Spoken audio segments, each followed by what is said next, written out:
اعوذ باللہ السمیع العلیم العظیم الحفیظ الوجیہ الکریم والسلطان القدیم من الرجس الخبیث المخبث الشیطان اللعین الرجیم وقبیلہ ونفخہ ونفسہ وہمزہ. بسم اللہ الرحمن الرحیم. تمام نبیوں کے سردار حضرت محمد صلی اللہ علیہ وآلہ وسلم اور تمام مذاہب کے سردار دین اسلام کے پیروکاروں، سلام علیکم. اللہ تعالیٰ کے فضل و کرم سے آج ہماری 60ویں قسط، نشست، مجلس، محفل. پورا رمضان المبارک جو ہے وہ چونکہ روزانہ مجھے 2 لیکچر دینا ہوتے تھے، اس لیے ایک ماہ جو ہے وہ آپ سے گفتگو نہ ہو سکی. آج کی گفتگو جو ہے وہ سرنامہ کلام جس ہستی کو بنا رہا ہوں ان کا نام حضرت سخی سلطان فقیر باہو آوان سروری قادری رحمۃ اللہ علیہ. اتنی میلز اور ڈیمانڈس تھی ان کے بارے میں تو میں نے انہیں چنا. آئیے گفتگو کو آگے بڑھاتے ہیں. تاریخ پیدائش 17 جنوری 1630 عیسوی ہے اور تاریخ وصال 1 مارچ 1691 عیسوی ہے، جس کا ابھی 2014 جا رہا ہے. تو اس حساب سے ٹوٹل عمر جو ہے حضرت سلطان باہو رحمۃ اللہ علیہ نے 61 سال 2 ماہ آپ نے عمر پائی. تحقیق کے ذرائع جو ہیں وہ ڈیفرنٹ ہوتے ہیں، اس لیے ایک سید صاحب نے مجھے میرا ایک لیکچر سننے کے بعد یہ کہا کہ ابھی اس میں تشنگی ہے. میں جب بھی کبھی کوئی بزرگ بیان کرتا ہوں تو آج آپ کو حقیقت بتا دوں. ایک دن میں نے بیٹھے ہوئے غوث پاک عبد القادر گیلانی رحمۃ اللہ علیہ کی بارگاہ میں عرض کیا، حضور آپ یہاں محفل لگتی ہے اور سارے اولیاء کرام آتے ہیں، اگر مجھے آپ اپنے دروازے پہ نوکر رکھ لیں تو اولیاء کرام جب آتے ہیں تو مجھے ان کے نالین سیدھے کرنے کی سعادت مل جائے گی. میرے لیے یہ بڑے احساس کی بات ہے. ایسے ہی موڈ میں یہ بات نکلی، آنکھوں سے آنسو نکلے. تھوڑے ہی کچھ ہی دنوں کے بعد میں نے حضرت فرید الدین عطار رحمۃ اللہ علیہ کی کتاب پڑھی، تذکرۃ الاولیاء. اس میں لکھا تھا کہ انہوں نے یہ 99 اولیاء کرام کے بارے میں جو لکھا، تو جب وہ دنیا سے گئے تو فرشتوں کا نزول ہوا. ایک دم سے شوق پیدا ہوا کہ میں کم از کم 99 تو بیان کروں تاکہ میں جب مروں تو میری قبر پہ بھی فرشتے نازل ہوں. بس یہ شوق تھا. تو میں کوئی یہ نہیں کر رہا کہ ہر ولی کو لے کے ان کے علم کا، زندگی کا، تعلیم کا احاطہ کر رہا ہوں. نہ، یہ ہرگز میں نہیں کر رہا. میں تو صرف بس ان کے نالین چھو رہا ہوں، میری بخشش کا سبب بن جائے. اس لیے میں کسی بھی ولی کے بارے میں پورا احاطہ نہیں کر سکتا. میں بس بڑی بڑی چیزیں چند بیان کرتا ہوں تاکہ میری حاضری لگ جائے. اس لیے بہترین وہ بتا سکتا ہے جو ان کا مرید ہے یا ان کی فیملی کا ہے یا کسی نے پوری ریسرچ جو ہے وہ کرنا ہو. میں تو بس چند چیزیں لیتا ہوں، اپنا عشق پورا کرتا ہوں تاکہ مرنے کے بعد میری قبر پہ فرشتے بھی آئیں، رحمت کا نزول. آئیے گفتگو آگے بڑھاتے ہیں.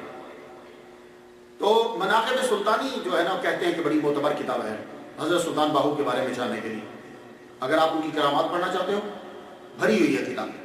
لیکن مناقب سلطانی کے بارے میں کچھ لوگوں نے یہ کہا کہ چونکہ خاندان والوں نے لکھی ہے اس لیے جو ہیں وہ جو تنقید کرنے والے ہیں وہ کہتے ہیں کہ بھائی اس میں عقیدت ہی عقیدت ہے. لیکن جو تنقید تحقیق والے ہیں جو دوسری نظر سے دیکھتے ہیں، میں ان کے لیے کتاب دینا چاہوں گا. یہ بھی خیر ہیں تو ان کے خاندان کے، لیکن اس کے اوپر انہوں نے PhD کی ہے. ڈاکٹر سلطان الطاف صاحب، انہوں نے PhD کا مقالہ جو ہے وہ پورا لکھا ہے، پڑھ لیجیے گا، بڑا شاندار انہوں نے لکھا. سلطان باہو فرماتے ہیں فقیری سید یا قریش ہونے پر موقوف نہیں، فقیری عرفان سے حاصل ہوتی ہے. نور الہدا کے اندر آپ نے یہ جملہ کہا. اب جیسا ہمارا طریقہ ہے کہ ولی کی شان بیان کرنے سے پہلے ہم ان کے نام پہ تھوڑی سی گفتگو کرتے ہیں. بات جو ہے وہ بالکل واضح ہو جاتی ہے. آپ کے نام کے اندر سب سے پہلے لفظ سخی آتا ہے. یہ سخی عربی زبان کا لفظ ہے اور صفت ہے، اس کی جمع ہے اسخیہ، معنی ہوتا ہے دینے والا. اور عام طور پر جو غریبوں کی مدد کرتا ہے اس کو سخی جو ہے وہ کہا جاتا ہے. تو سلطان باہو جو ہیں ان کے ساتھ یہ ٹائٹل سخی جو ہے وہ کیوں لگا؟ وجہ یہ ہے شور کوٹ کی جتنی زمین تھی وہ تقریباً آپ کی زمین تھی. آپ نے وہ زمین اپنے دور کے اندر لوگوں میں ویسے ہی بانٹ دی. جاؤ جاؤ جا کے کھیتی باڑی کرو، خود بھی کھاؤ، اپنے بچوں کو بھی کھلاؤ. تو لوگ جو ہیں انہی کی زمین میں کھیتی باڑی کرتے، فصل اگتی، خود ہی کھاتے، آپ ان سے کچھ بھی نہیں لیتے. اسی طرح اور جو خود کھیتی باڑی نہیں کرتے، فصل جو اگتی تو اس کا کیا کرتے؟ وہ پکی ہوئی فصل جو ہے وہ لوگوں کو دے دیتے، جاؤ جا کے کھاؤ.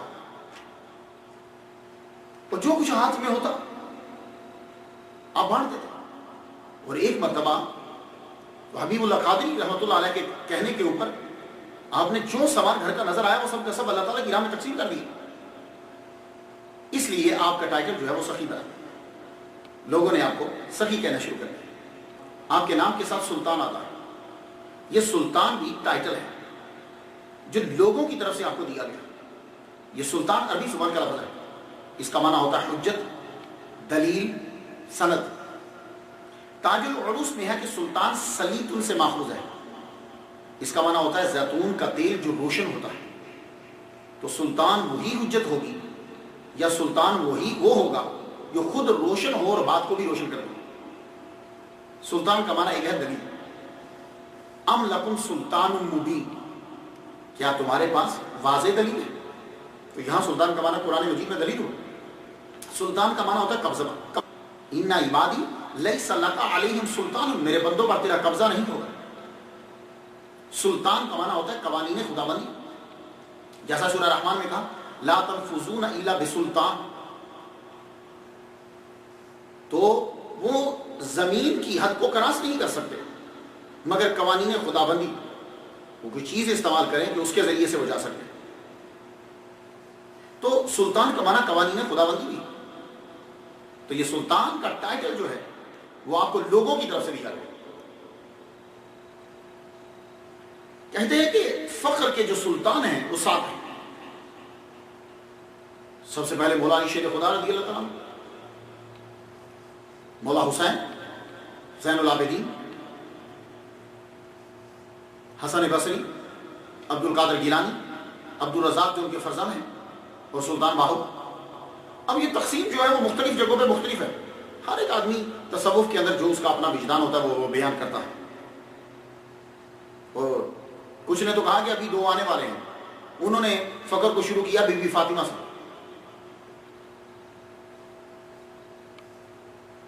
باہو، سلطان باہو. یہ باہو کیا ہے؟ یہ باہو ہے آپ کا اصل نام. سخی ٹائٹل، سلطان ٹائٹل، باہو یہ اصل میں نام ہے آپ کا. یہ آپ کی والدہ ماجدہ نے رکھا تھا. یہ نام بھی رہا اور یہ نام ایک کرامت ہے. بعد میں حضرت سلطان باہو نے اس نام کی تشریح و اہمیت خود بتلائی. باہو کیا ہے؟ یہ باہو ایک الہامی نام، ایک کرامت. آپ کی والدہ ماجدہ نے یہ نام رکھا، پہلے کسی کا نام نہیں. جیسے محمد، احمد، ایک یونیک نام. اسی طرح باہو ایک یونیک نام. آپ کی والدہ نے یہ نام رکھا. تو باہو کا معنی کیا ہے؟ آپ فرماتے ہیں میرے نام باہو میں بے بسم اللہ کی ہے، اور الف اللہ کا ہے، اور ہو سے روشنی ظاہر ہوتی ہے. تو نویدانی کے باہو با خداست. اس کے اندر خود ہی بتا کے کہ باہو کا معنی بخدا است ہے. پھر ہو کی طاقت اور ہو کی تشریح کرتے ہیں. باہو ہو گشت تو در جسم جان، ہر کے از ہو بے خبر او گھاؤ خر. وہ جو کہ ہو سے بے خبر ہے وہ گاؤ ہے، خر ہے. از ہو ہویدا می شود زیرو زبر، ہو ہدایت می شود ازر مقام، ہو حیات جن و انسو خاصوا. ہو حیات می دہد مرتدل، ہو جو ہے یہ مرتدل کو زندگی دیتا ہے. باہو در ہو گم شدہ فی لفظ، نام باہو متصل شد با خدا. ہرچہ خواہی طالب از باہو بیار، اس میں باہو چیز یعنی کچبہام، جو کچھ چاہیے طلب کر باہو سے. تو جانتا ہے کہ باہو نام کیا ہے؟ وہاب کا الٹ ہے. جب تو وہاب کو الٹا پڑے گا تو تجھے باہو دکھے.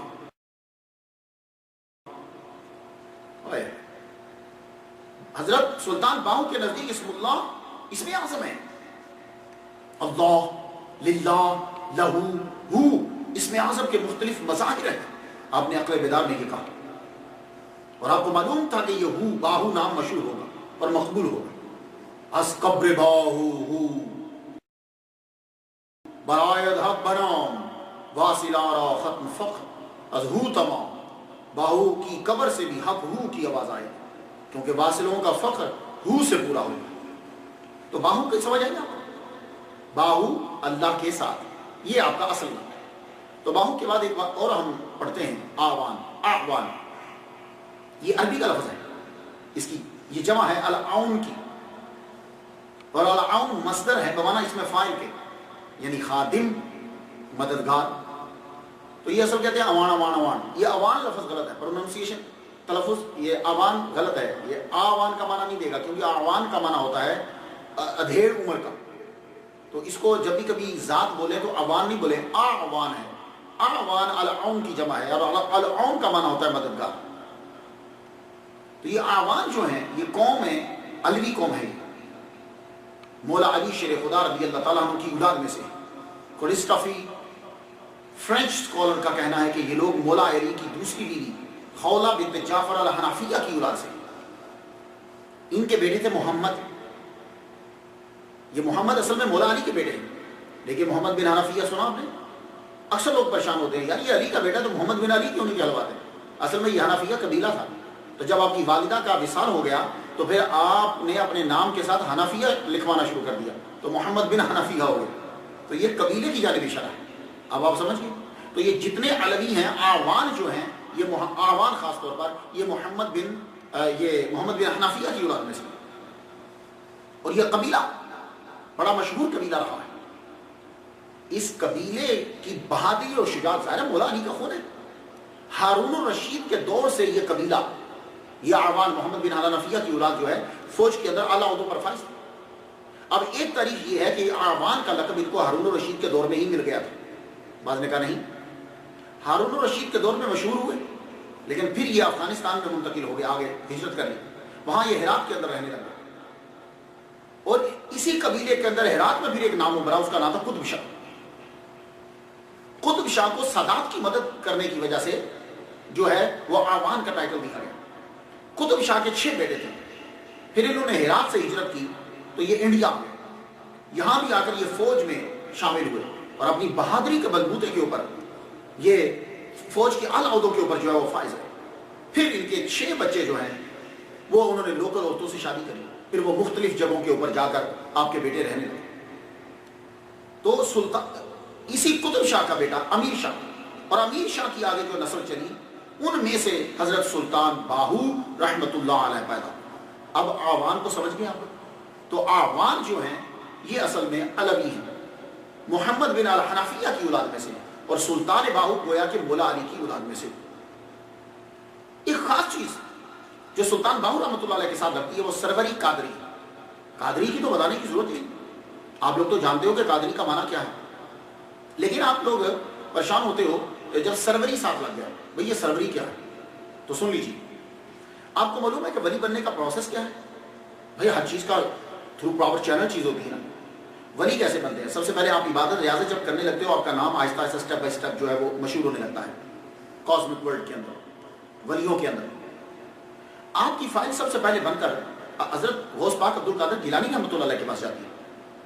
وہ جب نیچے سائن کر دیتے ہیں تو پھر آپ کی مولا علی کے پاس فائل جاتی ہے. وہ جب سائن کر دیتے ہیں تو پھر آپ کی فائل مدینہ جاتی ہے.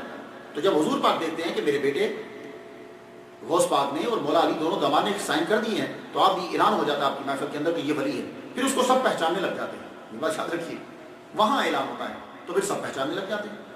یہ ہے پروسیس.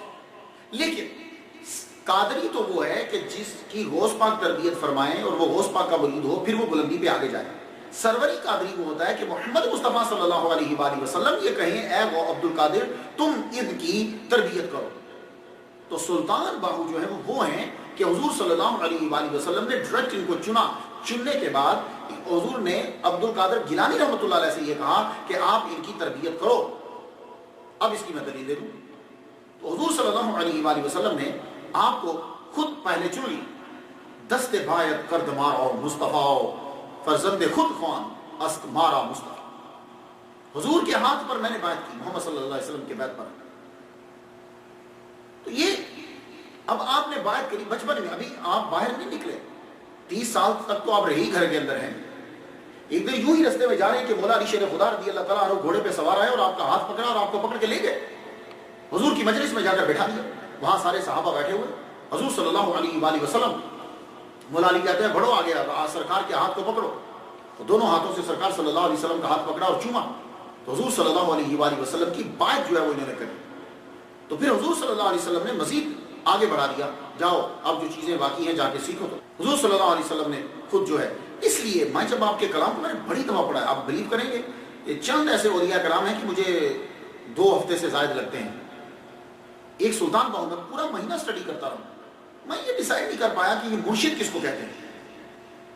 لیکن میرا وجدان یہ کہتا ہے کہ جب آپ مرشد کسی کو کہہ رہے ہوتے ہیں اپنے کلام کے اندر، جس مرشد کے کمالات آپ نے بیان کیے ساری جگہ، ایک جگہ نہیں، سارے جمع کرتا ہوں میں، میری مراد وہ مرشد محمد مصطفیٰ صلی اللہ علیہ وآلہ وسلم ہے.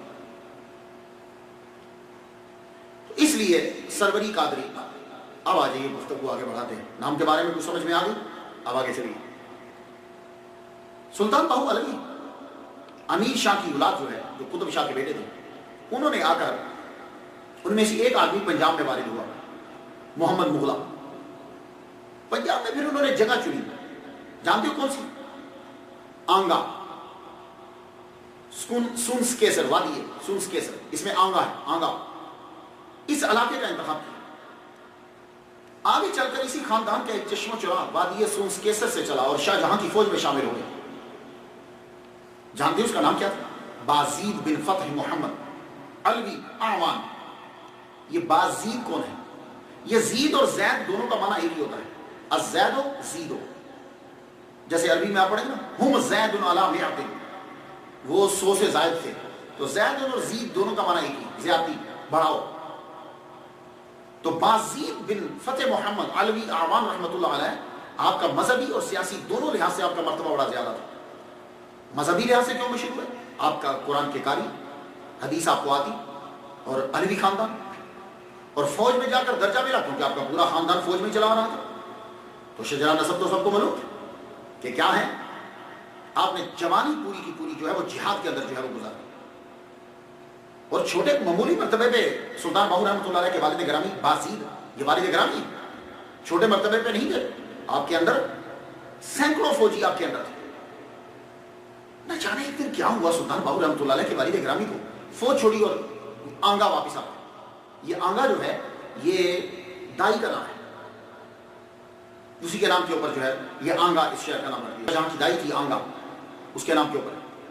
اب بنا بتائے واپس آ گئے. وادی سون کیسر یہ پاکستان کے صوبہ پنجاب کے ضلع خوشاب کے نارتھ ویسٹ میں یہ وادی دیکھنے سے تعلق رکھتی ہے. اگر گورنمنٹ پاکستان کے حکمرانوں کی عقل ہوتی نا تو یہ وادی سون کیسر جو ہے یہ دنیا کے جو اچھے علاقے ہیں جہاں ٹورسٹ جاتے ہیں ان میں اس کا شمار ہوتا. کیسر پہاڑی کی چوٹی، یہ جتنے بڑے بڑے انگریز دور کے اندر صاحب بہادر ہوا کرتے تھے وہیں آ کے رہتے تھے. اس پر سلطان باہو کے آباء و اجداد کا قبضہ تھا، قبضہ ہے. تو اب وادی سونس کیسر کے اندر کافی گاؤں اور علاقہ جو اس کے اندر شامل ہو گیا. اور زیادہ تر وہاں اگر جائیں تو آپ کو آوان ہی ملیں گے، وہ سب آوان لوگ ہیں. اور یہ لاہور سے 300 کلومیٹر. تو آنگا کے قبرستان میں سلطان باہو کے دادا فتح محمد کی قبر ہے. اور یہیں سے کچھ دور سڑک کراس کر کے پرلی طرف آپ کے نانا کی قبر ہے. تو اس سے یہ پتا چلا کہ آپ کے آباء و اجداد آنگا ہی کے اندر رہتے تھے. تو بازید جب شاہ جہاں کی فوج کو چھوڑتے کھلبری مچ کی فوج کے، تو عام فوجی تو نہیں تھا نا بھائی، وہ تو بڑے ہوتے پہ فائز تھے. ان کی شبی بنا کر دور دراز جو بڑے بڑے جگہ تھی وہاں چھوڑ دی کہ تلاش کرو کہ یہ بندہ گیا کہاں. اگر کہیں پایا گیا تو اطلاع دی جائے. آپ اپنے گاؤں کے اندر آئے، گاؤں میں جب آئے تو آپ کے بڑوں نے کچھ نے کہا کہ اب شادی کرو، بہت عمر ہو گئی، تو آپ نے اپنی برادری کی ایک نیک سیرت عورت کے ساتھ شادی کر، جانتے ہیں ان کا نام کیا تھا؟ راستی، بڑی پارسا نیک عورت، اتنی نیک عورت کہ تصوف کے اندر آپ کا بڑا اعلیٰ مقام،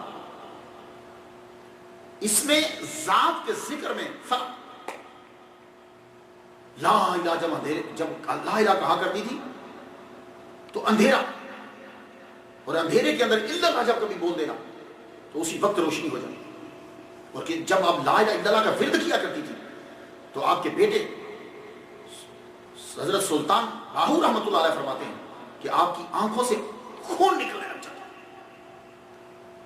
اس قدر فنا ہو کر ذکر کیا کرتی تھی، اور آپ فرمایا کرتے ہیں اس مقام کو حضور حق کہتے ہیں۔ یہ راستی بیوی جو آپ کی والدہ ماجدہ ہے، ایسے نہیں بیٹے بڑے بڑے ولی اللہ بنتے، ماں باپ کسی درجے پہ ہوتے ہیں۔ جب ان کے ساتھ شادی ہوگی، حضرت بازید بن فتح محمد علی اعوان رحمۃ اللہ علیہ کی زندگی میں انقلاب برپا ہوگا۔ بیوی نیک ہوتی ہے نا تو خامد ایک دم بدل جائے گا، دونوں بیٹھ کے ذکر کریں، اس میں ذات کا ذکر، یہ نام جو والدہ نے رکھا ہے، والدہ خود بھی کسی مقام پہ ہوں گی، ایسے نام نہیں آتے، دونوں ذکر کرتے۔ اور آپ کو معلوم ہی ہے کہ جب ماں باپ ذکر کرتے ہیں تو جو اولاد پیدا ہوتی ہے، تو حضرت زکریا علیہ السلام کا واقعہ تو بڑا ہی ہے، اللہ نے کہا تھا ہم تجھے بیٹا دیں گے، بس تو صبح شام ذکر کیا کر۔ کچھ یاد آیا؟ تو ایک دن بازید کہنے لگے اپنی بیوی سے، کہنے لگے ہستی جی سردار جی، چل ملتان چلے، ملتان چلے، اور بعض جگہ کے اکیلے ہی چل پڑے، ان کو چھوڑ گئے، بعد میں بلا، خیر ہمیں اس سے کوئی غرض نہیں، اصل چیز دیکھنا ہوتی ہے۔ عرض کرتی ہیں کوئی خاص بات ہے؟ کہاں؟ ملتان چلتے ہیں۔ تم جانتے ہو یہ ملتان کیا ہے؟ یہ ملتان اصل میں مولا ستھان ہے، مولا عربی والا نہیں، مولا ستھان، مولا ستھان سے یہ بنا مول ستھان، مول ستھان سے بن گیا ملتان۔ تو معلوم ہے اس کا ترجمہ کیا ہوتا ہے؟ اس کا ترجمہ جو ہے وہ ہوتا ہے سورج کی جگہ، مول ستھان، ستھان استھان جگہ کو کہتے ہیں، تو یہ مول ستھان جو ہے بعد میں ملتان بن گیا، تو چلو ملتان چلے، ٹھیک ہے، بیوی کچھ نہیں کہا، ٹھیک ہے، کہنے لگے حساب چکانا ہے، حساب برابر کرنا ہے۔ وہ حساب کیا برابر کرنا تھا؟ اصل میں آپ فوج چھوڑ کر آئے تھے تو آپ کی شبی ہر جگہ تھی، تو کہا یار اس طرح بھاگنا اچھا نہیں، چلو چلتے ہیں حساب برابر کرتے ہیں، تو حساب برابر کرنے کے لیے اب چلے۔ حاکم ملتان جو جہاں دربار لگاتا تھا، جب آپ اس دربار کے محل کے آگے ہی پہنچے تو دلی سے اس وقت فوج آئی ہوئی تھی، کوئی آرڈر لے کر بادشاہ کا، انہوں نے فوراً آپ کو پہچان لیا بازید کو، کہنے لگے وہ یہ تو فوج میں تھے، یہ تو وہی ہے جن کی شبی مرکز سے جاری ہوئی ہے، بادشاہ نے جاری کی۔ انہوں نے اسی وقت پکڑ لیا، پکڑ کے ہاتھ میں دربار کے ملتان کے سامنے پیش کر دیا، کہا حضور ان کی شبی جاری ہے، ان کی تو گرفتاری کی آرڈر ہے اور یہ آپ یہاں پھر رہے ہیں۔ تو اس وقت بازید سلطان باہو رحمۃ اللہ کے والد گرامی اس میں ذات کا ذکر فرما رہے تھے، ورد کر رہے تھے، وظیفہ کر رہے تھے۔ حاکم ملتان پوچھنے لگا، وہ باتیں کرتا گیا، آپ اپنے ذکر میں پتہ نہیں کہاں، کہنے لگا میں آپ سے بات کر رہا ہوں، آپ کہاں دھیان دے رہے ہیں؟ آپ سے بات کر رہا ہوں، آپ کا دھیان کدھر ہے؟ آپ نے فرمایا اسی کی طرف جو ایک لمحہ دھیان ہٹا لے تو ہم مر جائیں۔ ہم سے عجیب، ہاں کہا اسی کی طرف دھیان ہے، ایک لمحہ ہٹا لے تو مر جائیں، زندگی اسی کے دم سے ہے کہ اس کا دھیان ہماری طرف، اس کو سمجھ نہیں آئے۔ آپ جہاد چھوڑ کر کیوں آئے؟ کہنے لگے کہاں چھوڑ کر آئے؟ میں تو چھوٹا جہاد چھوڑ کر آیا، بڑے جہاد میں ہوں اب۔ یہ کیا مطلب ہوا؟ بڑا جہاد کیسے ہوا؟ کہا آپ کو معلوم نہیں، رجانا من جہاد الاصغر الى جہاد الاکبر، معلوم نہیں ہے کہ چھوٹے جہاد سے پلٹ رہے ہیں بڑے جہاد کی طرف؟ یہ نفس امارہ کو مارنا بڑا جہاد ہی تو ہے، حضور کا فرمان بھول گئے؟ حاکم ملتان پہ کوئی عجیب سا اثر ہوا، فوجی نے کہا یار تم چھوڑو، میں فیصلہ کر لوں گا خود، جاؤ تم اپنا کام کرو، جس کام سے آئے ہو تو میں بھیج دوں گا۔ خاص کمرہ دیا گیا، کہاں رکو، آپ یہاں رکو، کچھ دن کے بعد آپ سے بات کرتے ہیں، پھر آپ اپنے ذکر میں مشغول ہیں۔ انہی دنوں کے اندر کیا ہوا کہ حاکم ملتان کی مروٹ کے راجہ درانہ کے ساتھ لڑائی شروع ہوئی۔ درانہ کا معنی ہوتا ہے بے دھڑک، تو یہ مروڑ شہر جو ہے ضلع بابل نگر میں اور انڈیا کے بارڈر کے اوپر ہے. آپ اپنے گھر سے اٹھے حاکم ملتان کے پاس چلے گئے. سلطان سلطان باہو رحمۃ اللہ علیہ کے والد گرامی کہنے لگے ایک تلوار چاہیے, میں جہاد کرنا چاہتا ہوں. اس نے کچھ نہیں پوچھا, اس کو پتا تو تھا آپ کا پورا بایو ڈیٹا لے چکا تھا. کتنے فوجی چاہیے آپ کو؟ کہا کوئی فوجی نہیں چاہیے, اکیلا لڑوں گا. بھائی ایک بندہ دے دو, ذرا راستے میں کوئی کام پڑ جاتا ہے. اچھا ٹھیک ہے. اس نے کوئی بات نہیں کہا ٹھیک ہے بندہ لے جاؤ. یہ بندہ گھوڑی آپ نے اپنی لی, آپ کی گھوڑی بڑی زبردست اشاروں پہ چل رہی تھی, گھوڑی آپ نے اپنی لی, وہ ایک غلام دیا, تلوار دی, چل پڑے. ٹھیک آپ قلعہ کے سامنے پہنچ گئے اور قلعہ کے کھنڈر آج بھی موجود ہیں, ذرا دیکھیے. آپ نے قلعہ کے باہر کھڑے ہو کر جائزہ لیا کہ بادشاہ کہاں ہوگا.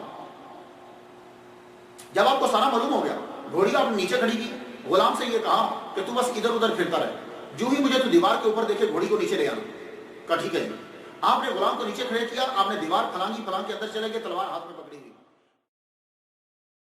اور قلعے کے اندر سارے بندے. لیکن اس وقت چونکہ جنگ شروع تھی تو ہر ایک نے یہ سمجھا کہ یہ بھی کوئی فوجی ہی ہے. آپ چلتے چلتے سیدھا اندر چلے گئے کہ جہاں راجہ بیٹھا ہوا تھا.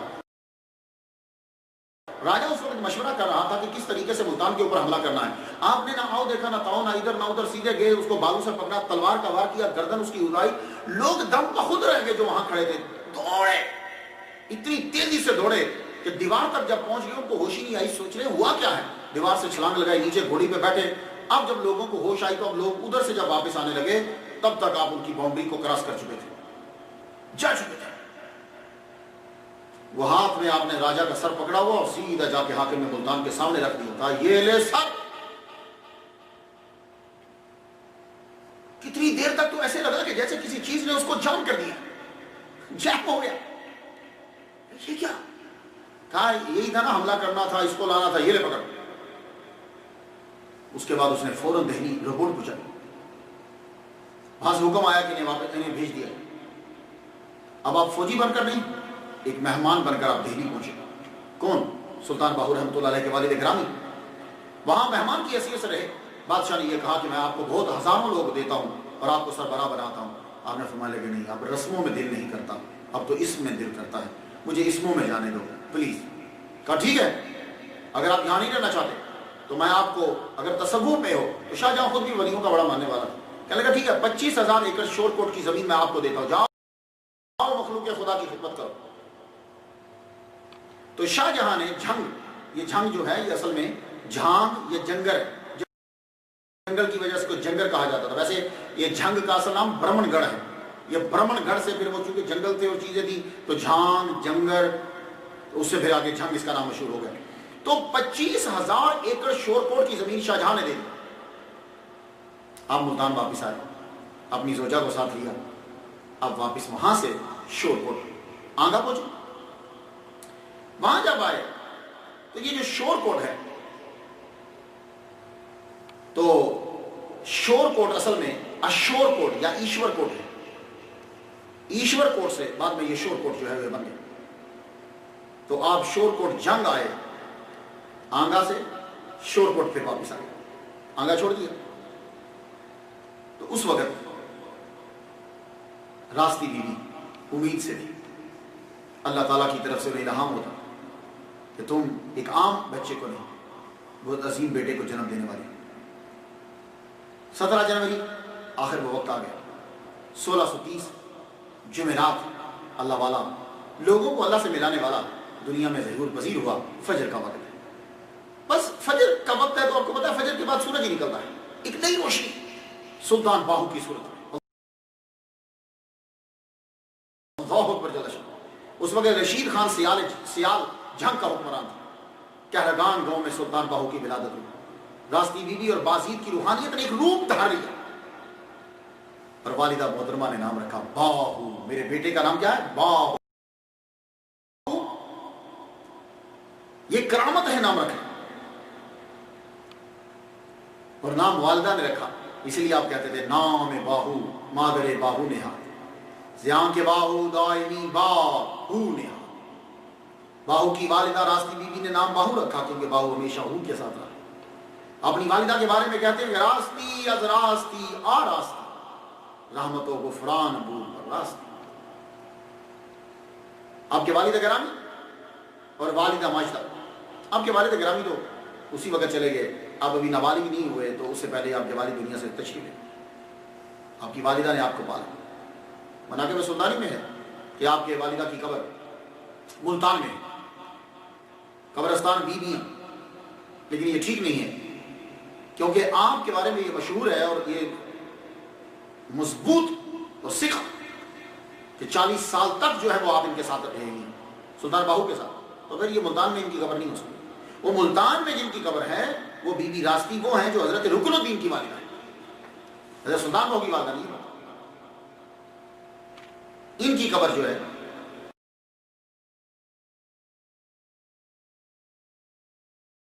اور والدہ کی، وہ والد اور والدہ کی قبر جو ہے وہ اکٹھی.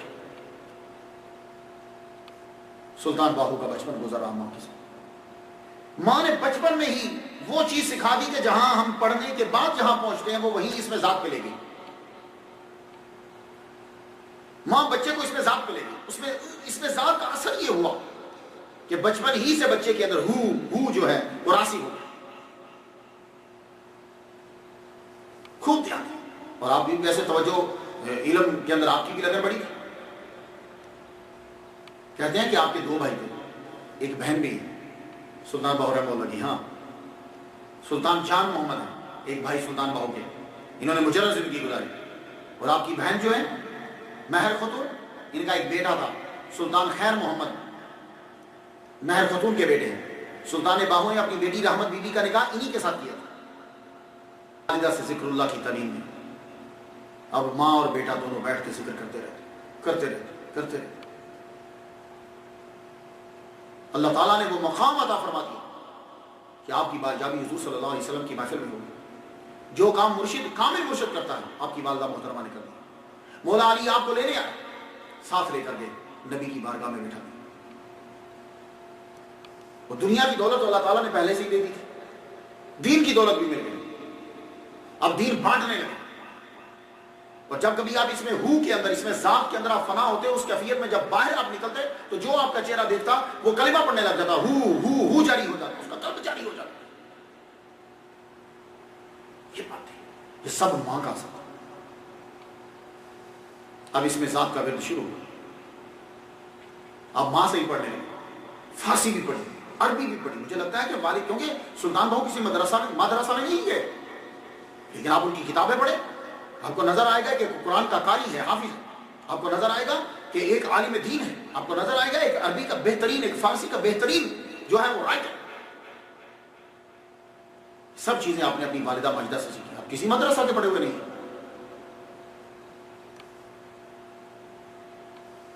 پھر آپ نے شادی بھی کی. ایک شادی نہیں، 4 شادی کی. سلطان باہو رحمۃ اللہ علیہ نے 4 شادی کی. ایک اپنے خاندان کی لڑکی سے شادی کی، آوان خاندان سے. پھر ایک شادی آپ نے کی، وہ آپ نے اپنی برادری میں سے کی. اور ایک مخدوم گھرانے کی لڑکی، حضرت مخدوم برہان علیہ الرحمہ کی بیٹی سے شادی کی. کچھ کہتے ہیں کہ یہ مرید خلیفہ تھے حضرت بہاؤالدین زکریا ملتانی رحمہ اللہ. اور ایک ہندو ساہوکار کی بیٹی نے اسلام قبول کیا. آپ کو دیکھا جب اسلام قبول کیا تو اس نے عرض کی کہ میں آپ سے شادی کرنا چاہتی ہوں. نے فرمایا ٹھیک. تو اللہ تعالیٰ نے حضرت سلطان باہو رحمۃ اللہ علیہ کو 8 بیٹے عطا کیے. نور محمد، ولی محمد، لطیف محمد، صالح محمد، فقیر محمد، شریف احمد یا شریف محمد، فتح محمد، اسحاق محمد. اور کہتے ہیں کہ حیات محمد کا بچپن میں انتقال ہو گیا تھا. 30 سال آپ کی عمر ہو گئی تو والدہ ماجدہ نے کہا بیٹے اب ذرا باہر نکلو، تلاش کرو جا کے باہر. کہا ماں کیا تلاش کرو؟ کہا بیٹے مرشد تلاش کرو. کہا ماں مرشد تلاش کیوں کروں؟ تو ہی میری مرشدہ ہے نا، سب کچھ تو نے مجھے سکھایا. 30 سال میری عمر ہو، کیا چیز جو ہے وہ باقی رہی؟ کہا نہیں بیٹے، عورت مرشد نہیں بنتی، مرشدہ نہیں بنتی. اگر عورت مرشد ہوتی نا تو پھر سارے صحابہ بی بی عائشہ کی بیعت کر لیتے. نہیں، حضور کی ازواج کی بات کر لیتے. نہیں بیٹے جاؤ جا کے تلاش کرو. اب آپ کے 3 سٹیپ ہیں تلاش کے، لیکن لوگوں نے جو لکھا میں وہ بیان کر رہا ہوں. ویسے میرا وجدان یہ کہتا ہے کہ مرشد کی تلاش کے 3 سٹیپ نہیں. مرشد تو آپ کو مل چکا تھا. مرشد کا معیار کیا ہونا چاہیے، اس کے لیے آپ نکلے 30 سال کے بعد کہ مرشد کی صفات کیا ہوتی ہے. یہ میرا اپنا وجدان ہے، آپ مجھ سے اختلاف کر سکتے ہیں۔ پہلا سٹیپ کیا تھا؟ دعوت قبول۔ پہلا سٹیپ یہ، آپ جب گھر سے نکلے ہیں تو پہلا سٹیپ آپ نے کیا لیا؟ دعوت قبول کا۔ وہ دعوت قبول کیا ہوتی ہے؟ دعوت قبول یہ ہوتی ہے، یہ ایک نالج ہے، ایک علم ہے کہ آپ قبر والے سے جا کے گفتگو کرتے ہیں، اور ولی کامل ہے تو وہ آپ کو اپنا فیض دیتا ہے، آپ اس سے فیض دیتے ہیں۔ کچھ آیات ہوتی ہیں اس کا وظیفہ کیا جاتا ہے، پھر انسان کے اندر اتنی صلاحیت ہو جاتی ہے کہ وہ قبر کے اوپر بیٹھتا ہے تو وہ گفتگو کرتا ہے۔ میں ایک دو بندوں سے ملا ہوں جب میں پڑھا کرتا تھا، تو ایک دفعہ میں ایک صاحب بیٹھے ہوئے تھے تو انہوں نے مراقبہ کرنے کے بعد کہا کہ پتہ کرو داتا گنج بخش نشوری رحمۃ اللہ علیہ، انہوں نے کہا جی وہ اپنی قبر میں نہیں، وہ اپنی قبر میں نہیں گئے ہوئے ہیں۔ تو اکثر صاحب قبر میں نہیں ہوتا۔ ہاں یہ بات یاد رکھیے جی، کہاں ہوتے ہیں؟ یہ چیزیں آج کل کے لوگوں کی سمجھ میں آنے والی نہیں ہیں۔ یہ تو جب تم خود اس میں تصور میں داخل ہوگے تو تمہیں پتہ چلے گا کہ صاحب قبر یہاں ہے کہ نہیں۔ ہاں اس چیز میں پڑھو گے پھر تمہیں پتہ چل جائے گا۔ اکثر ہوتا ہے نا یہ قبور ہوتی ہیں، یار یہ قبر فلاں بزرگ کی ایسے مشہور کر دیتے جبکہ وہاں بزرگ نہیں ہوتے، تو اگر آپ اس کیفیت میں آپ کو معلوم پڑ جائے گا ہیں کہ نہیں ہیں۔ اچھا تو مرشد تلاش کرنے نہیں نکلے، مرشد کا معیار بتانے کے لیے نکلے کہ ظاہری طور پر ہاتھ دینا جو ہے وہ ضروری ہے۔ یہ آپ کی والدہ ماجدہ نے آپ کو ظاہری طور پر ہاتھ دینا ضروری ہے، ورنہ خود آپ نے اپنی کتاب نور الہدیٰ میں ایک مقام پہ لکھا ہے، اب ذرا غور سے سنیے گا، جائے کہ من رسیدم امکان نہ ہیچ کسرا شہباز الا مکانم آجا کجا مرسا۔ میں جس مقام پہ پہنچا ہوں کو کسی کا وہاں پہنچنے کا امکان نہیں۔ یہ بات یاد رکھیے۔ تو اب جو آپ نکلتے ہو، اب آپ نکلے دعوت قبول پر، زندوں سے بھی ملے، دعوت قبول بھی۔ ایک جگہ لنگر مخدوم، یہ خانقاہ جو چنیوٹ میں واقع ہے، حضرت مخدوم برہان علیہ الرحمہ نے ویرانے میں جا کر اپنے والد گرامی کے کہنے پر لنگر خانہ کھول لیا۔ یہاں گئے، یہاں سے آپ نے فیض لیا، جو بزرگان دین تھے ان کی قبور پر بیٹھے، وہاں سے فیض لیا۔ حجرہ شاہ مقیم، یہاں آپ نے سید محمد امین حجروی سے ملاقات کی، اور حضرت سید موسیٰ شاہ گیلانی سے ملتان میں ملاقات کی، زندوں سے بھی مل رہے ہیں، دعوت قبول بھی چل رہی۔ پھر آپ ایک جگہ ایک اور مقام ہے کہ جسے بغداد کہا جاتا ہے، یہ بغداد عراق کا نہیں ہے، یہ بغداد کے بزرگ تشریف لائے تھے، شاہ حبیب اللہ قادری رحمۃ اللہ، انہوں نے آ کر یہاں ڈیرا لگایا تھا دریا راوی کے کنارے، اس کا نام بھی بغداد رکھ دیا، قصبے کا نام۔ تو آپ انہوں نے وہاں مسجد بنائی، خانقاہ بھائی مدرسہ بنایا۔ یہ جو آپ نے جو ایک سلسلہ تھا، ایک چکر تھا جو کافی سالوں کے محیط ہے، آپ یہاں بھی پہنچے، یہاں تشریف لائے تو میں آپ کو بتا چکا ہوں کہ سلطان باہو رحمۃ اللہ علیہ تو پہلے ہی سے اعلیٰ مقام پہ پہنچ چکے ہوئے تھے۔ یہاں کچھ دن آپ نے قیام کیا تو حبیب اللہ قادری رحمۃ اللہ علیہ نے نوٹ کیا، آپ نے فرمایا کہ یہ میرے بس کی بات نہیں ہے، یہ تو بہت اعلیٰ مقام پہ پہنچا ہوا ہے، میں اس کی کیا تربیت کروں گا۔ تو آپ نے ایک دو امتحان لینے کے بعد آپ سمجھ گئے کہ بہت اعلیٰ مقام ہے، فرمان لگے تم میرے مرشد کے پاس دہلی چلے جاؤ، میرے مرشد کے پاس تم دہلی چلے جاؤ۔ تو دہلی میں ان کے مرشد کون تھے؟ سید عبد الرحمن گیلانی رحمۃ اللہ علیہ۔ تو شاہ حبیب اللہ قادری رحمۃ اللہ علیہ کے کہنے کے اوپر آپ ان کے پیر و مرشد سید عبد الرحمن گیلانی رحمۃ اللہ کے پاس چلے گئے۔ میں نے بہت بار پڑھا ہے، بار بار پڑھا ہے، لیکن صریح اور صحیح واضح نہیں ہوتا کہ آپ نے ان کو ہی مرشد کہا ہے۔ کچھ چیزیں ایسی ہیں کہ جو آپ کی تعلیم کے ساتھ میچ نہیں کر رہی ہیں۔ جیسے پہلی بات، جب آپ دہلی پہنچے تو آپ نے ان سے ملاقات کی، سید عبد الرحمن گیلانی رحمۃ اللہ علیہ سے۔ کہا جاتا ہے کہ یہ بڑے اعلیٰ عہدے پر فائز تھے اورنگزیب کے دربار کے اندر، یہ سنیے آپ نے بات۔ اچھا، ساتھ ہی یہ کہا جاتا ہے کہ ان کا چہرہ اتنا نورانی تھا کہ کوئی آدمی دیکھ نہیں سکتا تھا، اس لیے ہر وقت چہرے پر نقاب رکھتے تھے۔ تو بھائی اگر نقاب رکھتے تھے تو اعلیٰ منصب پر فائز تھے تو کام کس طرح کرتے تھے؟ دربار کے اندر اگر کوئی اعلیٰ منصب پر فائز ہوگا تو اس کا کام بھی اتنا ہی، لوگوں کے ساتھ ملا ملانا بھی اتنا ہی ہوتا۔ یہ سمجھ نہیں آتا۔ اور پھر دوسری بات یہ ہے کہ اگر یہ اتنے اعلیٰ منصب پر فائز تھے تو یہ اتنی شہرت کیوں نہیں ہے؟ مزار شریف اور ان کی اپنی تفصیل سے جاننا چاہو تو تمہیں تفصیل سے ملے گی۔ تو اور دوسری بات یہ ہے کہ جب ہم کلام پڑھتے ہیں سلطان باہو رحمۃ اللہ علیہ کا، تو وہ جو آپ کا فقیرانہ جو کلام ہے نا، وہ میچ نہیں کرتا۔ آپ کا کلام بادشاہوں سے بالکل الٹ، اورنگزیب کے ساتھ تو میچ کرتے ہی نہیں اس کی زندگی کے ساتھ. کیوں؟ اس لیے کہ بابا بلے شاہ رحمۃ اللہ علیہ کا کلام اور جو ابیات باہو ہیں وہ دونوں کا تھیم ملتا ہے، کلام ملتا ہے. جائیے جا کے پڑھ لیجیے. میں نے 4 5 6 دفعہ اسے پڑھ لیا. بالکل بلے لفظوں کا ہیر پھیرا، کلام بالکل وہی ہے جو بابا بلے شاہ رحمۃ اللہ علیہ نے بیان کیا. اور بابا بلے شاہ اورنگزیب کے ساتھ لگتی نہیں تھی، ملاؤں کے ساتھ بھی لگتی نہیں تھی.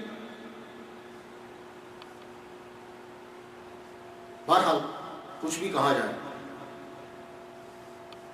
جو بھی لکھیں، میں یہ کہتا ہوں کہ عبد القادر گیلانی رحمۃ اللہ علیہ کہ چونکہ وہ بیٹے تھے اور سلطان باہو کو عبد القادر گیلانی رحمۃ اللہ علیہ سے بڑا پیار تھا، تو عبد القادر گیلانی رحمۃ اللہ علیہ سے محبت کی وجہ سے آپ دہلی پہنچے اور سید عبد الرحمن گیلانی رحمۃ اللہ سے جا کر ملاقات کی. آپ نے ان سے رہے، دہلی کی جامع مسجد کے اندر آپ نے نماز بھی ادا کی. اور کہتے ہیں کہ اورنگزیب جو ہے اس سے بھی آپ نے ملاقات کی، اور اورنگزیب کے لیے اورنگ شاہی جو ہے وہ رسالہ آپ نے لکھ دیا. میں نے اس رسالے کو پڑھا ہے. اگر کسی کے لیے کوئی لکھا جاتا ہے نا تو اس کے اندر لفظوں کا کچھ اور طریقہ ہوتا ہے. آپ کی جو لائن اوپر لکھی ہوئی ایسا لگتا ہے جیسے کسی آدمی نے بیچ میں وہ لائن ڈال دی ہے. میں معذرت کے ساتھ خاندان سے بھی اور دوسرے لوگوں سے بھی. کیوں؟ اس لیے کہ میں بار بار، اگر آپ سلطان الفقراء ہیں تو پھر بادشاہوں کے ساتھ کبھی بھی میچ نہیں کریں گے، نہ کبھی ملیں گے نہ کبھی کچھ ہوگا. اور آپ کا کلام تو ایسا ہے کہ آپ کا کلام بادشاہوں کی بارگاہ میں اور بادشاہوں کو یہاں آپ کے ساتھ جڑنے نہیں دیتا. اصل بات مرشد کے اوصاف بتلانے کے لیے آپ وہاں پہنچے. اب آپ نے مرشد کے بارے میں کیا کہا ہے؟ تو سلطان باہو رحمۃ اللہ علیہ نے جو چیزیں صفات بتا دی ہیں، تو میں ساری دنیا والوں سے یہ کہنا چاہوں گا، مرشد تلاش کرنا ہے تو یہ صفات زبانی یاد کر اور چل پڑو. آنچ می گویم نہ گویم مذہوا، در حضوری معرفت قربت خدا. اب فرماتے ہیں جو میں کہہ رہا ہوں میں خود نہیں کہہ رہا، اپنی خواہش سے کہہ نہیں رہا. آپ کے کلام کو میں دیکھتا ہوں، وارث شاہ، بلے شاہ، تو حضرت سلطان باہو کے کلام میں تینوں میں مشترکہ چیزیں نظر آتی. ایک، مرشد کا مقام تینوں کے نزدیک بڑا اہم ہے، اور عشق حقیقی کائنات کی عبادت اور جان ہے، یہ تینوں کے نے بیان کیا ہے. اور ملا کی ٹھکائی دونوں نے کی، تینوں نے کی. آپ جانتے ہیں تینوں نے ملا کی ٹھکائی. حضرت سلطان باہو پہلے کے ہیں.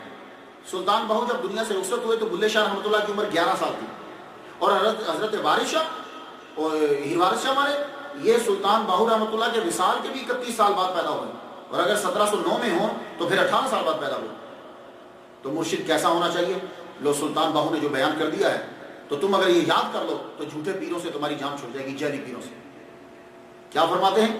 یاد کرو. سلطان باہو فرماتے ہیں کامل مرشد ایسا ہوئے جڑا دھوبی وانگوں چھٹے ہو، نال نگاہ دے پاک کریں دا وچ سجی سبون نہ گھتے ہو، میلیاں نو کر دیندا چیٹا وچ ذرا میل نہ رکھے ہو، ایسا مرشد ہووے باہو جڑا لولو دے وچ وسے ہو. فرماتے ہیں مرشد اس طرح دا ہونا چاہیے کہ جی میں دھوبی کپڑیاں نو پٹک دے تو تمام میل نکال دیتا ہے. مرشد ایسا ہونا چاہیے کہ جب اس سے بات کریں تو ساری میل اندر سے نکال دے، ہر قسم کی برائی ختم کر دے، تمام میل نکال کے بالکل وائٹ کر دے. اور مرشد یہ ہونا چاہیے کہ صرف یہ نہیں کہ تم جب تک بیٹھے رہو تو یاد رہے، نکلے تو بھول نہ، لو لو کے اندر مرشد جو ہے وہ داخل ہو جانا چاہیے.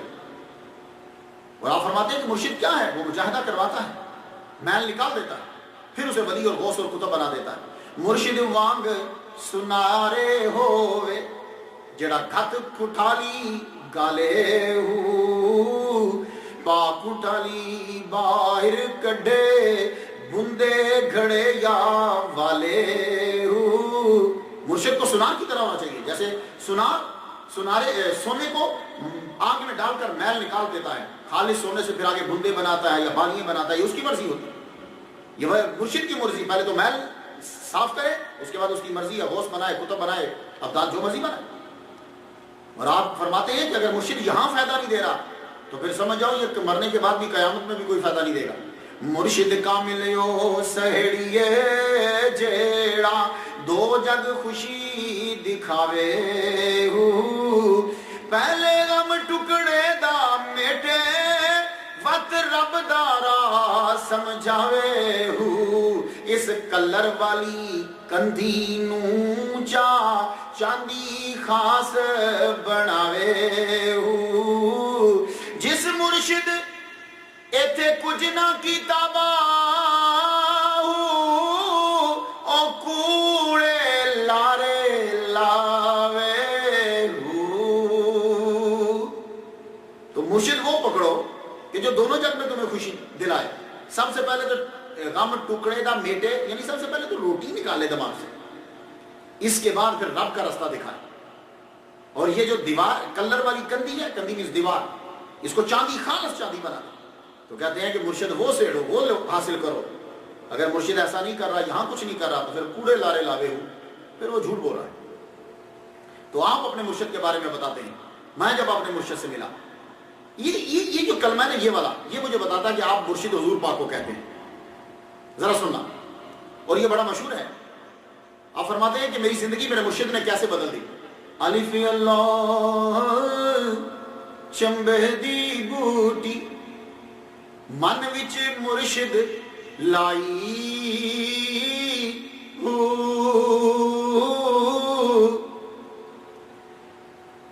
نفی لا الہ اس بات الا اللہ دا پانی ملے اس ہر رگے ہر جائی ہو اندر بوٹی مشک مچایا جاں پھلا پر آئی ہو چر جگ جیوے مرشد باہو جیں بوٹی من لائی ہو اب ذرا اس کا ترجمہ سننا آپ نے اس کو سنا تو بڑی دفعہ کہتے ہیں الف اللہ چنبے کی بوٹی میں جب اپنے مرشد سے بات کرنے کے لیے گیا تو میرے مرشد نے کیا کیا میرے مرشد نے میرے دل کے اندر ایک پودا لگا دیا ایمان کا جب ایمان کا پودا لگا دیا اللہ کی طرف دھیان دے دیا اس کے بعد مجھے میرا مرشد کہنے لگا اب تو لا الہ الا اللہ لا الہ الا اللہ پڑھتا رہا اس کا پانی دیتا رہا اس کو میں لا الہ الا اللہ لا الہ الا اللہ پڑھتا رہا اس کا پانی اس ایمان کے پودے اس ذکر اللہ کے اندر اس پودے کے رگ رگ میں چلا گیا ہر پتے میں پہنچ گیا پانی لا الہ الا اور جب پہنچا تو پھر وہ چنبے کی بوٹی جو ہے یعنی ایمان جو ہے وہ یوں کھلا جب وہ کھلا اس کے اوپر پھول آئے تو پھولوں کی خوشبو میرے من کے اندر پھیل گئی چر جگ جیوے چر جگ کیا ہوتا ہے چر جگ چار جگ یہ سال 35 لاکھ سال کے برابر ہوتا ہے چر جگ تو فرماتے ہیں کہ میرا مرشد 35 لاکھ سال جیے یعنی ہمیشہ کے لیے جیے جس نے یہ بوٹی میرے من میں لگا اب آپ کو سمجھ آیا کچھ تو میں اسے جب پڑھتا ہوں تو مجھے لگتا ہے کہ کیونکہ یہ لا الہ الا اللہ جو اس میں ذات ہے یہ آپ کو حضور صلی اللہ علیہ وسلم نے دیا تو آپ جب بھی مرشد کی تعریف کرتے ہیں نا تو آپ مرشد آپ کی نظر میں محمد مصطفیٰ صلی اللہ علیہ وسلم ہوتے یا غوث پاک ہوتے تو مرشد سے جب ملے تو مرشد نے بتایا کہ سانس اندر جائے تو اللہ جب باہر آئے تو ہوں جو دم غافل سو دم کافر سنو مرشد یہ پڑھایا ہوں اللہ ہو تو آپ کے نزدیک مرشد کے بغیر کچھ حاصل نہیں ہوتا خواہ کتابیں پڑھتے رہو وظیفے کرتے رہو چلے کرتے رہو کچھ بھی ہو باجو مرشد کچھ نہ حاصل توڑے راتی جاگ پڑھی وے ہو سب رات کو پڑھتے رہو کچھ بھی حاصل نہیں ہوگا جب تک مرشد نہیں ہو اور آپ کے نزدیک مرشد کا مقام کیا ہے اب یہ دیکھ لیجئے ذرا فرماتے ہیں مرشد مکہ تے طالب حاجی یعنی مرشد خانہ کعبہ ہے مکہ ہے اور جو طلب کرنے جو طالب مرید ہے وہ حاجی ہے کعبہ عشق بنایا ہو وچ حضور صدا ہر ویلے کریے حج سوایا ہو ہر دم میں تھوں جدا نہ ہووے دل ملنے تے آیا ہو مرشد این حیاتی باہو میرے لونوں وچ سمایا ہو سن لیا کہ آپ کے نزدیک مرشد جو ہے وہ مکہ ہے، خانہ کعبہ ہے. تو اب یہی میں سوچتا ہوں کہ آپ مرشد کس کو کہتے ہیں اپنے کلام کے اندر؟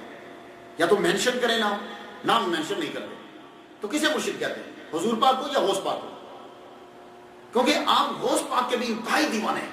آپ ان کی حضرت سلطان باہو رحمۃ اللہ کی کتابیں پڑھیں، آپ حیران ہو جائیں گے کہ آپ نے غوث پاک کی کیا تعریفیں کر دی ہیں. چند میں آپ کو سناؤں.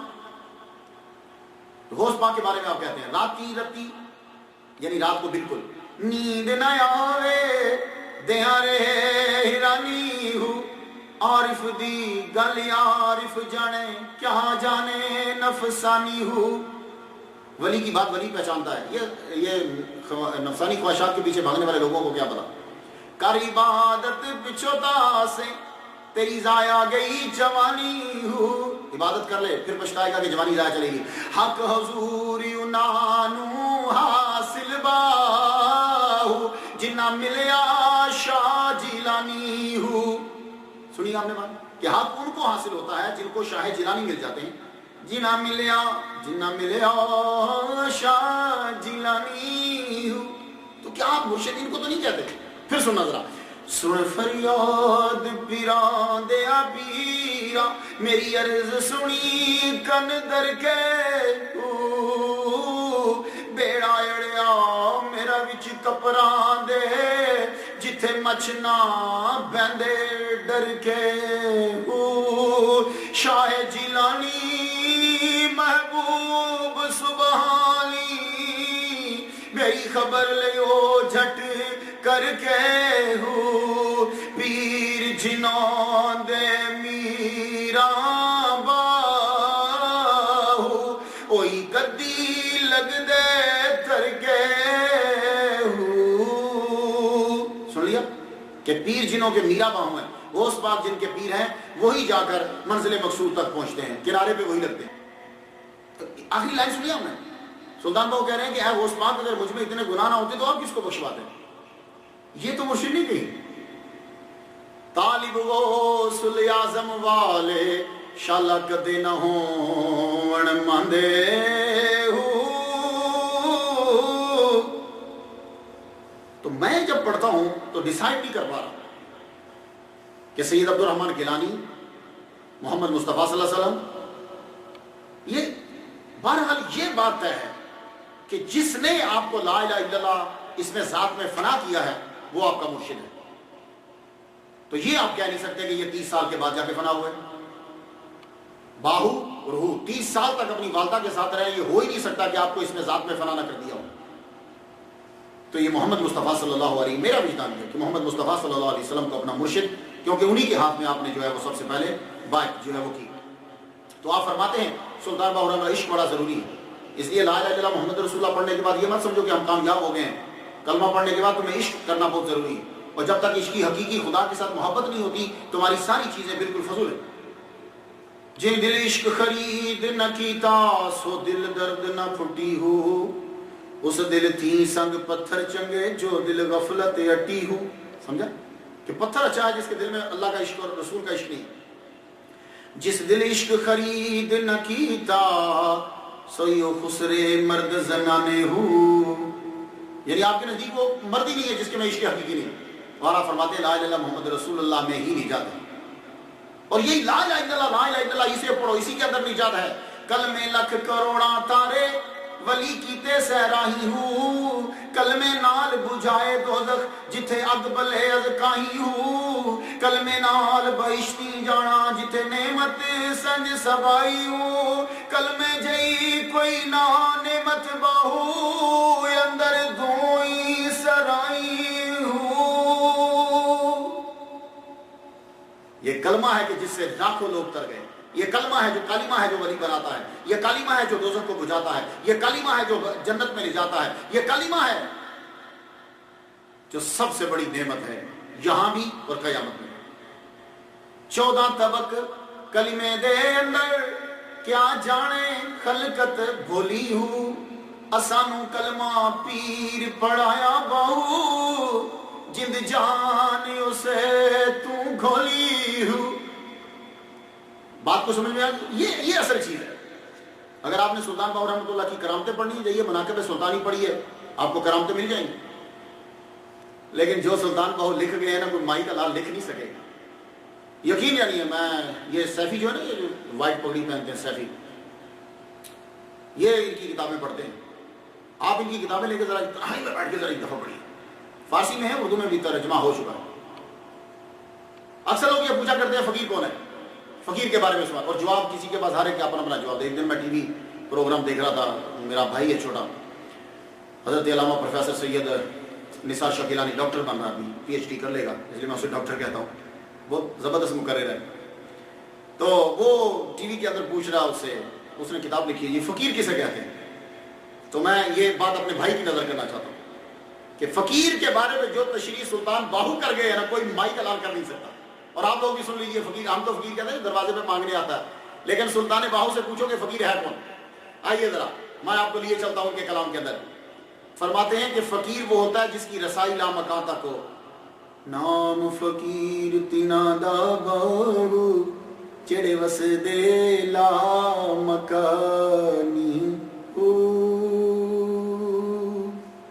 فقیر وہ ہوتا ہے جس کا لامکان پہ جا کے ڈیرا ہو. فقیر فرماتے ہیں وہ ہوتا ہے کہ جس کا نفس امارہ مر گیا ہو. باج فقیروں کسے نہ ماریا بہو چور اندر دا ہو. فرماتے ہیں فقیر وہ ہوتا ہے جس کا نفس مر گیا ہو، اور فقیر وہ ہوتا ہے جس کی قبر زندہ ہو. نام فقیر تینا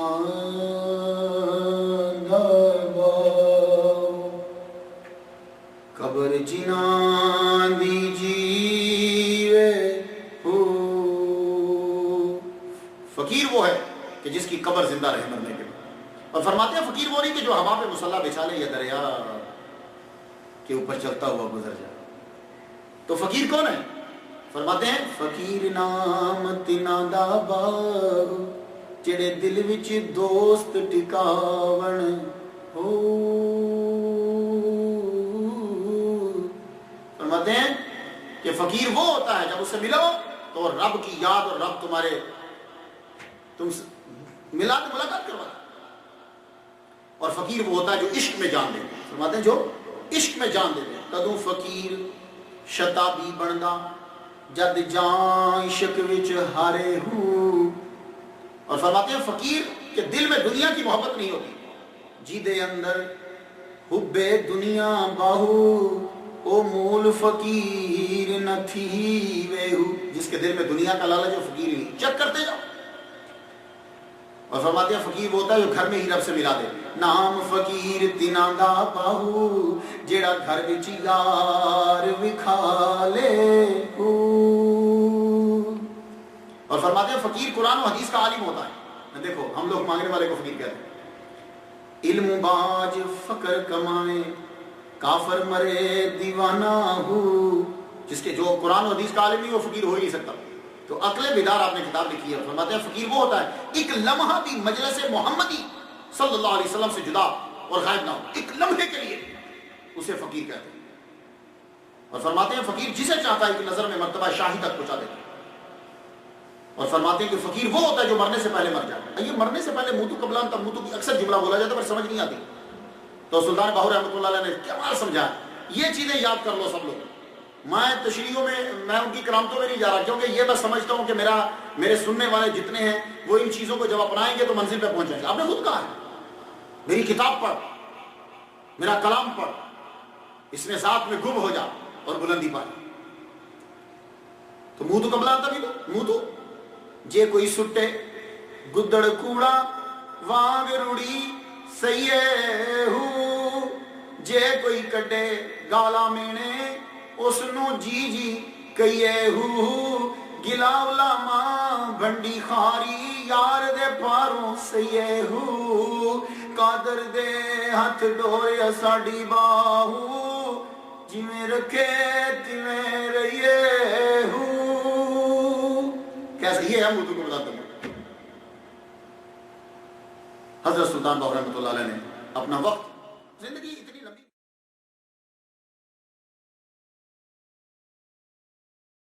نہیں ہے جیسا کہ ہوتا ہے لیکن مختصر سی زندگی کے اندر کمال کر گئے. آپ جانتے ہو کہ کتنی کتابیں لکھے ہیں. آپ اس کو پیفلٹ بھی کہہ سکتے ہیں چھوٹے لیکن پورا مضمون ہے اس کے اندر۔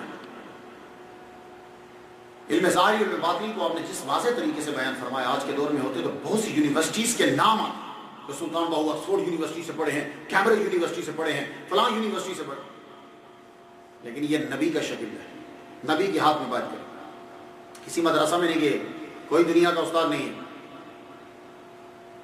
اور اگر 30 سال کے بعد نکلے بھی ہیں تو سنانے کے لیے نکلے ہیں، سیکھنے کے لیے نہیں۔ تو ایک محتاط اندازے کے مطابق تقریباً آپ نے کوئی 100 کے قریب کتابیں لکھی، بعض نے کہا نہیں کی 100 سے بھی زیادہ ہیں، ٹھیک ہے، لیکن 30 کے قریب ہمیں کتابیں جو ہیں کچھ ملتی ہیں، آہستہ آہستہ چھپتی آ رہی ہیں، آپ کے خاندان والے بھی چھاپ رہے ہیں، دوسرے لوگ بھی چھاپتے ہیں۔ زیادہ تر ان کی کتابوں کا مطالعہ جو ہے وہ سیفیوں کے اندر رہتا ہے۔ یہ سیفی جو جن کے مرشد ہیں شیخ الحدیث و تفسیر قاضی پیر سیف الرحمن اخوند، میں بڑی پرانی بات ہے کہ میں ان سے ملنے، پشاور میں ہی تقریر تھی، میں ملنے کے لیے گیا، لیکن انہوں نے بتایا کہ ابھی آگے لڑائی ہو رہی ہے تو آپ آگے نہیں جا سکتے۔ پھر یہ ہے کہ ان کے بیٹے قاضی حمید الدین غالباً، ان سے میں ملا ہوں، ان سے ملاقات کی۔ تو سلطان باہو رحمۃ اللہ علیہ کی کتابیں جو ہیں، عقل بیدار، امیر الکونین، جامع الاسرار، رسالہ روحی، حجت الاسرار، عین الفقر، شمس العارفین، مفتاح العارفین، تیر برہنہ، اورنگ شاہی، کلید التوحید، اسرار قادری، کشف الاسرار، کلید جنت، جواہر سلطانی، توفیق الہدایت، مجموع الفضل، فضل اللقاء، سلطان الوہم، نور الہدا، مجالست النبی، قرب دیدار، ابیات باہو، عین النما۔ آپ کی یہ کتابیں آپ کو ملے گی، پڑھو ان کو۔ آپ کی کتابیں پڑھنے سے معلوم ہوتا ہے کہ قرآن کے حافظ تھے، حدیث سے واقف تھے۔ تمام کتب میں ایک بات ضرور ہے، اس میں ساتھ آپ نے فرمایا ناقص مرشد عورت سے بھی بدتر ہے، پیر خام مثل حجام ہے۔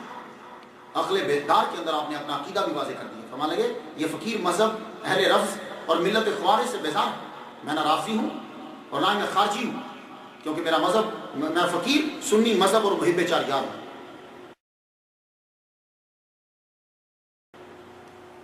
اسم اللہ اور اسم محمد، اور حضرت سلطان باہو رحمۃ اللہ نے ملاؤں کی بھی ٹکا کے کی۔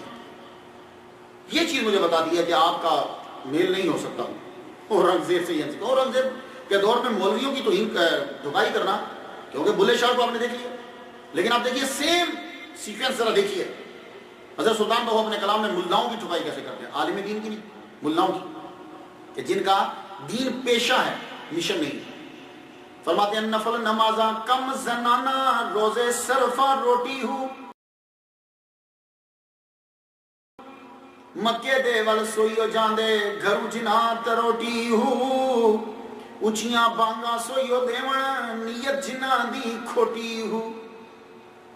اس کا مطلب یہ نہیں ہے کہ آپ نفل آپ نہیں پڑھتے تھے یا آپ اذانیں نہیں دیتے تھے، نہ، یہ اس کا مطلب نہیں۔ آپ خود آپ کہتے ہیں کہ میں نے سب کچھ جو کچھ پایا میں نے شریعت کی پیروی کر کے پایا، یہ اس کا مطلب نہیں۔ یہ وہی ان لوگوں کی باتیں کر رہے ہیں کہ جنہوں نے پیشہ بنا لیا، اذان پیشہ، اذانیں دینا پیشہ، نمازیں پڑھنا پیشہ، لوگوں کو دکھلانا۔ پھر فرماتے ہیں مذہباں دے دروازے اچے، راہ ربانہ موری ہوں، پنڈتاں تے ملوانیاں کولوں چھپ چھپ لنگیے چوری ہوں۔ پنڈتاں تے ملوانیاں، یہ پنڈتاں لفظ جو بابا بلے شاہ رحمۃ اللہ، وہ بھی انہی کو سب کو جو بڑے بڑے رسموں میں گھسے ہوئے تھے۔ پھر ملا حافظ پڑھ پڑھ کرن تکبر، ملا کرن وڈی آئی ہوں، ساون ماں دے بدلا وانگو پھرن کتاباں چائی ہوں، جتھے ویکھن چنگا چوکھا اوتے پڑھن کلام سوائی ہوں۔ مطلب کہ جنہوں نے اپنے دین کو سارے کو پیشہ بنا لیا، ساری دو جہانوں میں ذلیل ہو گئے۔ پھر آپ فرماتے ہیں تسبیح پھری تے دل نہ پھریا، کی لینا تسبیح پھڑ کے ہو، علم پڑھیا تے ادب نہ سکھیا، کی لینا علم نو پڑھ کے ہو۔ کہتے ہیں یہ یوں یوں یوں یوں چل رہا ہے، دل تو نہیں پھرا، دل تو ادھر ہی ہے۔ چاہیے تھا کہ دل برائی سے نیکی کی طرف پلٹ جائے، وہ نہیں ہوا۔ اور علم پڑھ لیا، ساری کتابیں پڑھ لی، ادب نہیں آیا۔ یہ چیز ہے۔ اب آپ نے آپ سمجھ گئے ہوں گے اس جملے میں کہ وہ کن مولویوں کو، ملاؤں کو ٹھوکتے ہیں کہ کلیے علم تو پڑھ لیا، عزت نہیں کر رہے دوسری کی، ادب کوئی نہیں ہے، تکبر پیدا ہو گیا۔ تو ملاؤں کی ٹھکائی کی، علماء کی۔ حضرت سلطان باہو رحمۃ اللہ علیہ، آپ کی ساری زندگی، آپ کی کرامات بے شمار ہیں، بے شمار ہیں، لیکن وہ میرا ٹاپک نہیں۔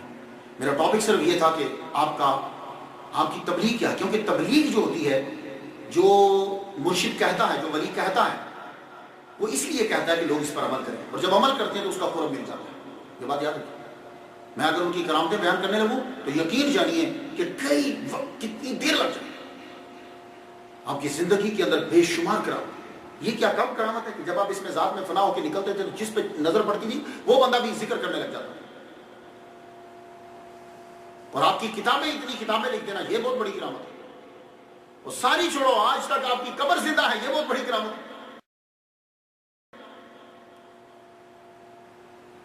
تو جو دور زندگی گزار رہا ہوتا ہے آخر پھر اس کا بلاوا آتا تو ہے۔ 61 سالہ دور کے اندر تصنیف، تبلیغ، تقریر کے ذریعے لاکھوں لوگوں کو اس میں ذات کی اہمیت سے روشناس کرو۔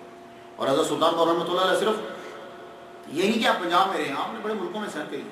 ہاں، یہ اولیاء کرام یہ سمرقند، بخارا، مصر، یہ ان علاقوں میں تو جاتے ہی تھے، اور آپ کے مریدین صرف یہی کے نہیں ہیں، مریدین آپ کے جہاں جہاں فارسی زبان بولی جاتی اور آپ کو عربی بھی آتی تھی، آپ جہاں جہاں گئے آپ نے جا کے لوگوں کو مسلمان کیا، کلمہ پڑھایا۔ پھر ایک رات آئی، برکتوں والی رات، صبح جمعہ تھا، تہجد کا وقت تھا۔ وہ برکتوں والی رات نے اس برکت کو اپنے اندر سنبھولی، شاید ان کی کہیں اور ضرورت تھی۔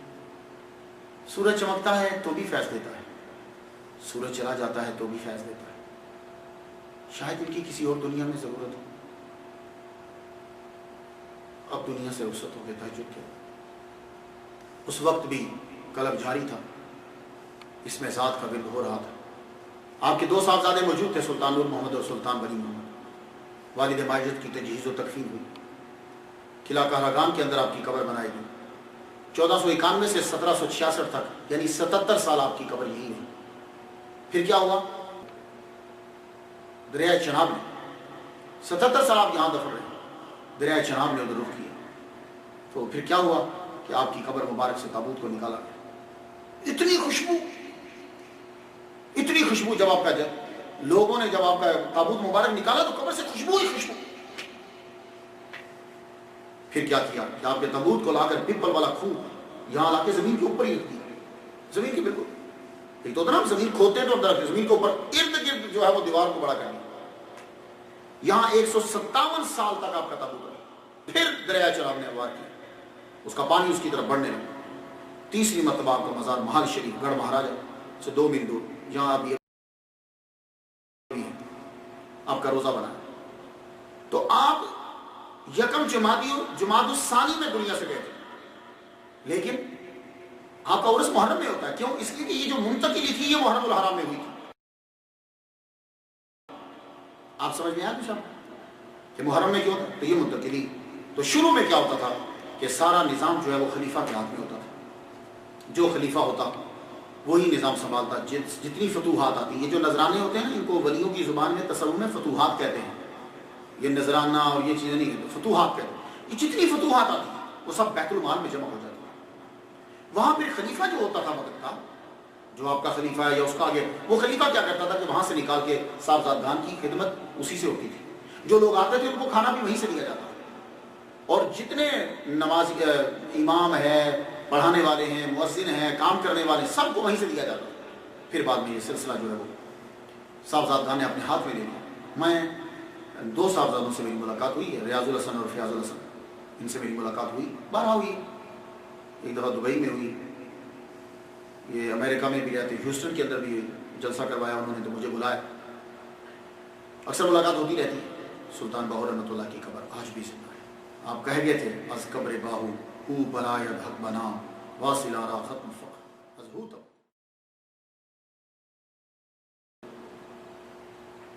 میں نے تقریباً 1 ماہ سے تحقیق کرتے ہوئے روزانہ دلائل الخراج جو پڑھتا اس کا ثواب سلطان باہو رحمۃ اللہ علیہ کی روح کو دیتا۔